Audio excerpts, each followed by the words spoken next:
My grandma's favorite story was about how everything cost 2 cents when she was young.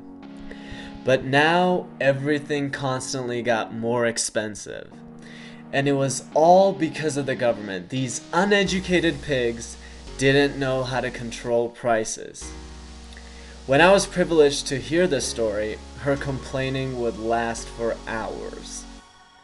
And that is exactly what reactive people do. They always focus on the things they cannot control. It's not possible that a concept like inflation would exist. And if it did, it's impossible that they wouldn't know about it. On the other hand, proactive people realize that even if their complaining were completely objective, it does not help them. So they focus on what they can control. If a proactive person owns a business where he sells a product, instead of focusing on how people these days don't appreciate good products and how the government has horrible regulations, he thinks, how can I improve my product so my customers can't live without it?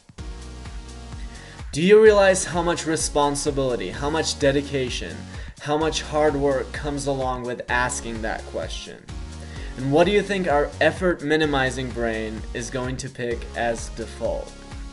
And that is exactly why most people focus on the things they cannot control rather than focusing on the things that they can. Habit number 1 is be proactive.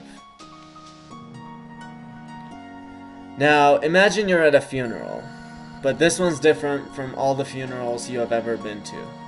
You're standing over the casket and you see yourself. What do you have to say about yourself? This is one of the most powerful questions you could ask. Are you doing the things in your life which are aligned with what you want to be able to say?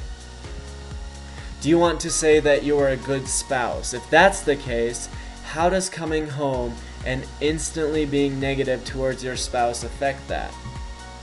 Do you want to be remembered as a person who added value to society? If that's the case, are you doing the things that will allow you to say that? Or are you scared of failure and choose comfortable mediocrity instead? Almost every one of us will have to readjust how we live when we ask this question. Habit number 2 is begin with the end in mind. If I were to ask you, what are the most important things to you? The most common answers I would get would be either your well-being or your relationships, your family, your spouse, your children. You would never ever say organizing papers or watching TV. But how many of us spend more time organizing papers and watching TV than planning our nutrition and going to the gym, or cultivating a healthy family environment? There's a horrible disconnect between what we say and how we actually allocate our time. Habit number 3 is put first things first. Now, imagine you're an author, and I'm an author, and we both write interesting books, and we both have access to an audience of about 100,000 people. I read your book, and I love it, so I decide to share it with my audience. As a result, you now have thousands of people buying your book and reading your ideas. You see this and think, who is this guy? Let me look at his book. You start reading my book and think I have ideas that are valuable. So now you decide to share it with your audience. As a result, I have thousands of people buying my book and reading my ideas now. Notice how different this is from my creating a little creepy Amazon account, finding your book, and leaving a bad review, hoping that this will deter a few people from buying your book, which will in turn somehow get them to buy my book. Habit number 4 is think win-win. Stop thinking of everything as a zero-sum game. For you to win, another person does not have to lose. Something I want my viewers to do is to subscribe to my channel. But you'll never hear me say, well, I worked really hard. I dedicated so many hours to this. Please subscribe. Look, who cares if I worked hard? Who cares if I've spent days creating this video? The real questions are, does it offer value to you? Why should you dedicate your precious time to subscribing when you could be doing anything else that you want? Habit number 5 is something that I use literally every single day. With every interaction that I have and with every comment that I reply to. And it is this: seek first to understand, then to be understood. Now, imagine there are 2 people and a tree with 5 apples on it. They are both too short to reach the apples, but if one of them sits on the other's shoulders, he can reach all 5 of the apples. This is called synergy.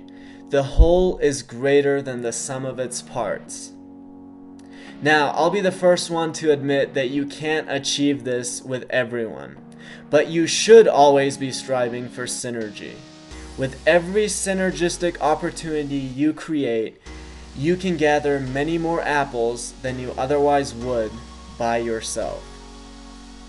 Habit number 6 is synergize.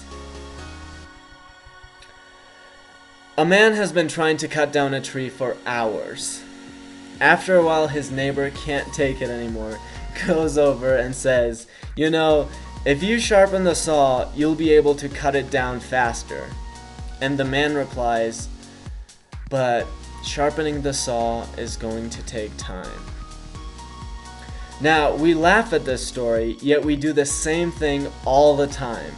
We can't find 45 minutes a day, 4 times a week to go to the gym. Our health deteriorates to a point where we're physically incapable of being effective. We can't read a book for 15 minutes a day and mentally stimulate ourselves. We don't build up our home environments, and we end up with toxic families. We don't cultivate friendships. No, these things take too much time. And then we have the audacity to ask for little tips and tricks on how to be effective. It's like telling your engineer, "Don't worry about the foundation. Where can we get the magic bricks that float in the air?" Habit number 7 is sharpen the saw. And these are the 7 habits of highly effective people by Stephen Covey.